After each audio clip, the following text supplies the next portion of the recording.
Welcome back. You're still tuned in to Salam Media with myself, Salailo Makwidiri. And in a bit, we'll be joined by a legendary cricket commentator and documentary producer, Uncle Aslam Khota. And when you hear the name Aslam Khota, well, obviously, we'll be chatting about cricket, the T20 World Cup, to be specific. And we'll explore the expectations and key points to watch for in this tournament, particularly focusing on the Proteas.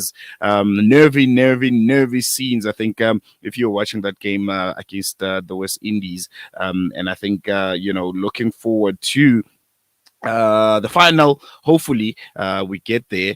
We have a very, very important game with Afghanistan for the first time in the T20 World Cup history. You'll be having either South Africa or Afghanistan in the final to face either England or India. So it's going to be a really, really interesting one. And we hope that the Proteas get that tag of chokers. Finally, they rid themselves off of that, and we get to the T20 final, and we win it. We become champions. I think South Africans have been waiting for so long for the Proteas to kind of deliver and give us some kind of championship. And we'll be speaking in a bit to commentator and documentary producer at SuperSport Aslam Khota, who's joining us via StreamYard. Assalamu alaikum, Uncle Aslam. Jazakallah so much for giving us your time. Really excited to be chatting cricket with you. Wa alaikum salam wa rahmatullahi wa barakatuh. It's a pleasure being with you, Salailo. You can just call me Aslam. I'm not your uncle. Okay, Aslam, let's get into it. I think if we can do just a quick recap on the Proteas game against the West Indies. I think it was a really, really nervy one. But we saw South Africa in the later part of the game coming through and, getting a page out of the Springboks book by winning by a point. Yeah, well, the thing is, the entire tournament, 7 out of 7 they've won. And out of those 7, 6 were nail biters. Right till the end, I reckon the last 12 balls of all of those matches, you didn't know who's actually going to win it. And then South Africa just holding their nerve and coming through, either with the bat, but mostly with the ball. So the bowlers have done the job for them. The West Indies one, I must say, was absolutely mind-boggling. It was so crucial that they go through, even with that good record that they had. There was still a possibility that they'd be knocked out if the home team actually won that particular match. So there was so much of spice for it. There was so much of expectation for both sides. And what spoiled the whole thing was a 75-minute rain delay. And really, to be a South African fan and to see that happening, it almost sank your hearts. Fortunately, the game went ahead and South Africa won, and only just. So, and they've done it, as I said, throughout the tournament. So that was a much to everybody's relief. They've come through that unscathed, and now they play against a team like Afghanistan, who are a nation at the moment in glory. And speaking of a nation in glory, South Africa, are known the world over as the perennial chokers. We've seen, I think, you can count more than 5 instances, where South Africa is supposed to win a knockout game, and unfortunately, it doesn't happen. With the game against Afghanistan, how significant is the match going to be for the Proteas, and also just psychologically for the players who have stumbled so many times, with regards to getting to the point of the knockouts, and now finally here, and in a way, favorites, so to say. Yeah, well, I want to just touch on the first point that you made about chokers and 5 times falling short. People and pundits and fans seldom concentrate or focus on how bad it's been for the UK. They've been playing for England. They've been playing World Cups since 1975. South Africa only got into the World Cups in 1992, playing World Cup competitions. And then New Zealand are the same. The last 2, of course, they came through and got into the final, but they've been perennial semi-final losers. So I do think that it's a bit harsh. And if you're a sports person, you almost tend to say that these things happen, and you just have to accept it. It's one of those big phenomenons that happen in sport. And so I just thought I'd like to make that point.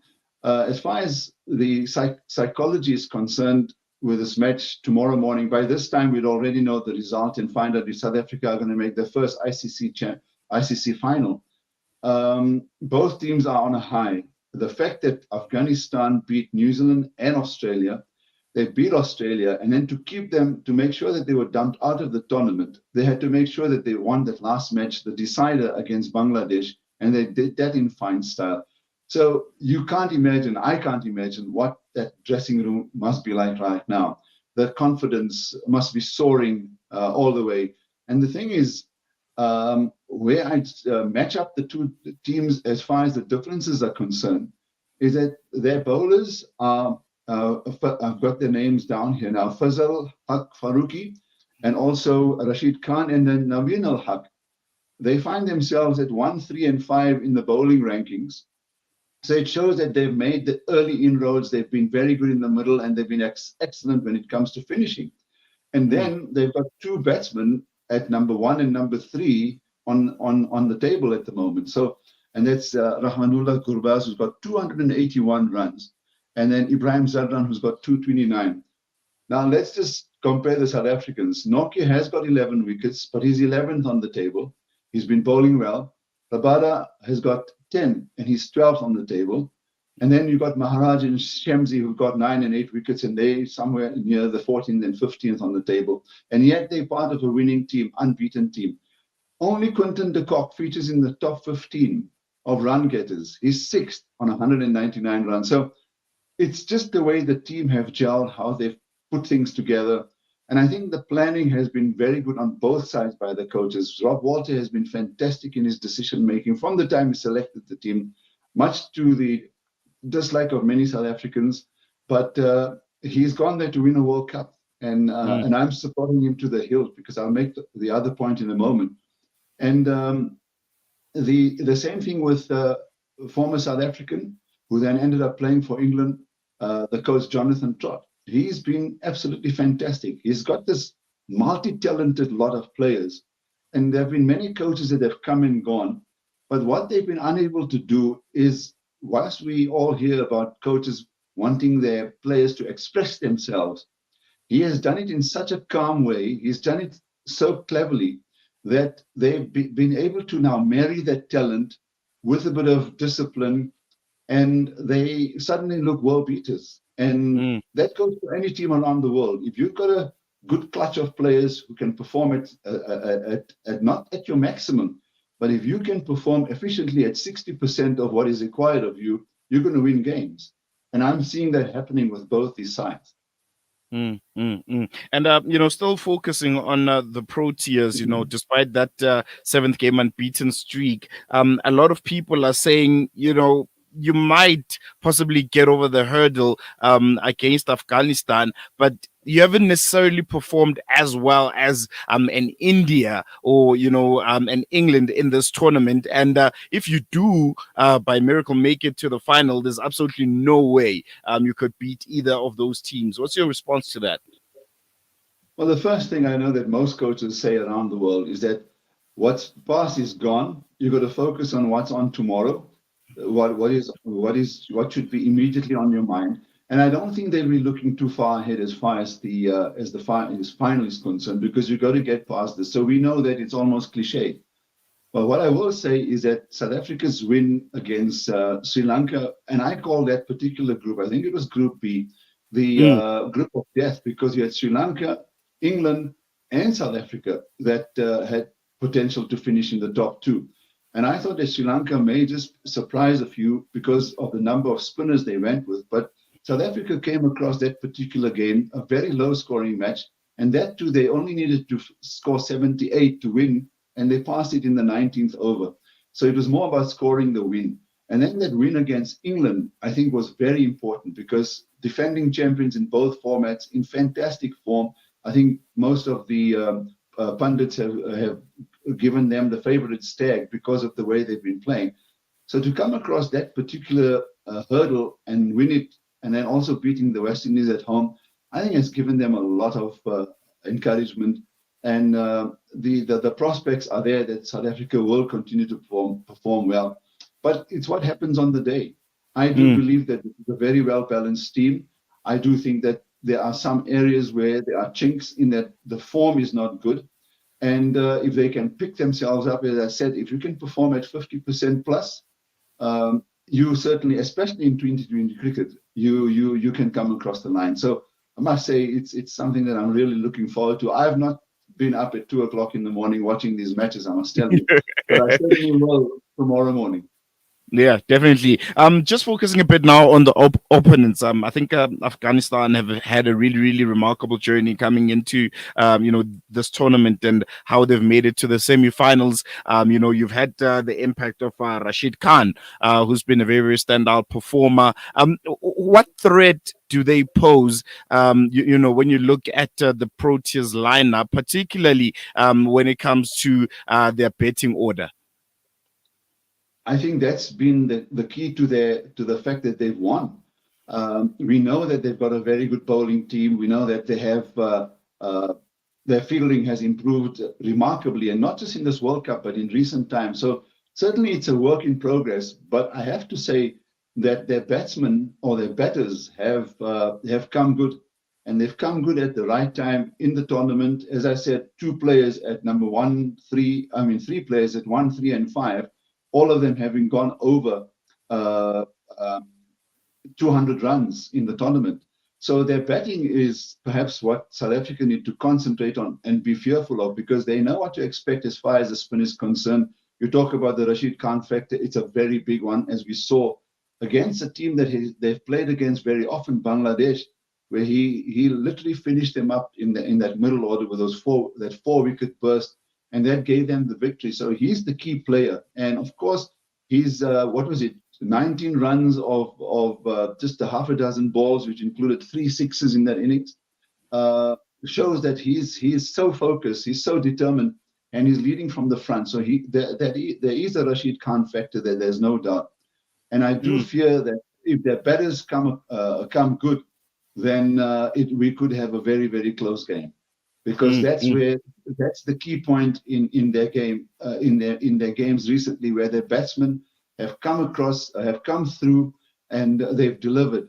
And I think that's what's a very encouraging sign. And if I remember well, that's what Jonathan Trott said prior to the tournament, that we've got batters who are now taking responsibility, and we've seen that during the tournament as well. Speaking of batters, you can't ignore the fact that South Africa, has also really, really came good with regards to our bowlers in this tournament. I mean, the influence of Tabriz Shamsi. In the last game against the West Indies, 135 for 8 in about 20 overs. Which of our bowling order do you see being the difference in this game, the match winners? You have Kagiso Rabada, who's done well with the ball, also with the bat, but when it comes to a bowling perspective, who could be our match winner going into this one? Well, look, you mentioned Tabriz Shamsi, but Maharaj has been there, and I think he's almost under the radar, because every time he's been given the ball, inside or outside the power play, in his first over, he's picked up a wicket. So there's a lot of intelligence in the Maharaj makeup now, and you can see that he's worth his weight in gold there. But all of them have picked up wickets in Nokia, Rabada, then Maharaj, as we've mentioned, and Shamsi. The ability to go from a total high to a low and then come back again in that style is typical of the man, and he's very good at it. I'd like to see the Marco Jansen maybe be more penetrative in the way he's bowled. He's not had the best first part of the tournament, but he came through in the last, I think, 3 matches at least. Very economical and a little more reliable than has been, not just in this tournament, but perhaps maybe even the run-up to the tournament. So he's the fifth bowler, and he needs to come through. In general, it's the South African pace that does the job. And then, of course, the 2 spinners are world-class, and on their day, they can beat anyone. But that's what brings this the ground into focus. It's called the Taruba Oval. It was built in conjunction with the Trinidad and Tobago government.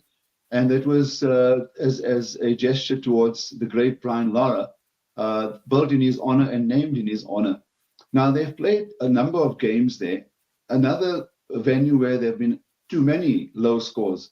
There's just been 2 out of the 5 matches that have been played there. I think teams went beyond 140 runs.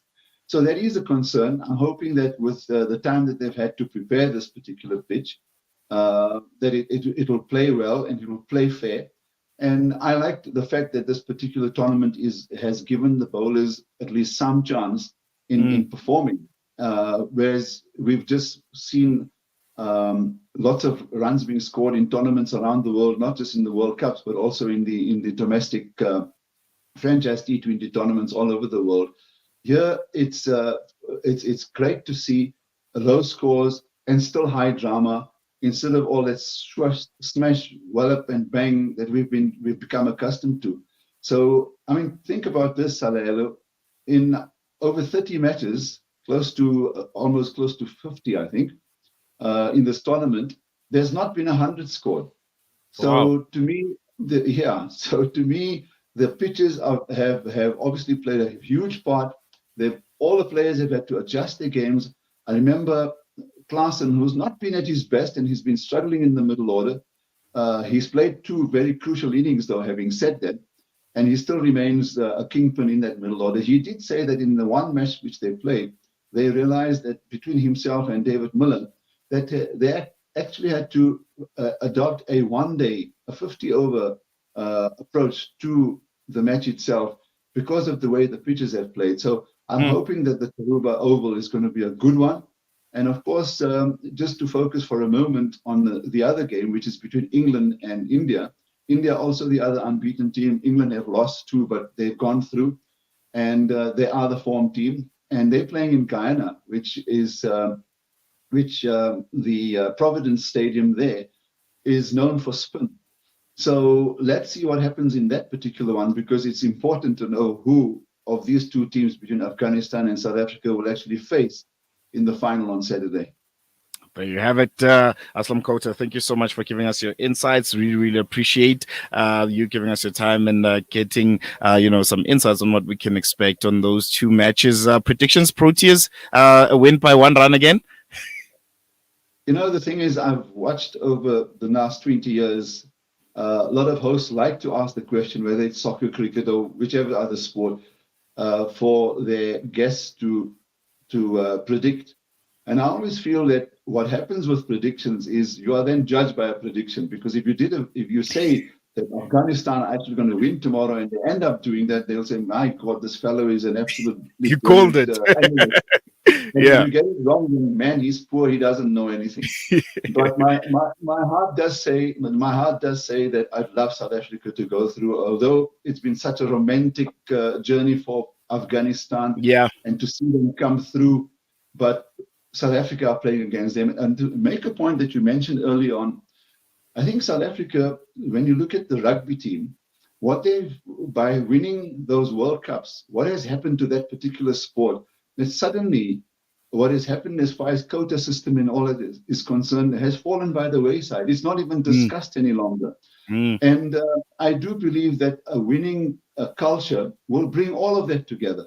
So hopefully, for the sake of cricket in this country, that they actually go all the way and win. The game needs this injection more than what the officials can give, because they've not been actually delivering as far as I'm concerned.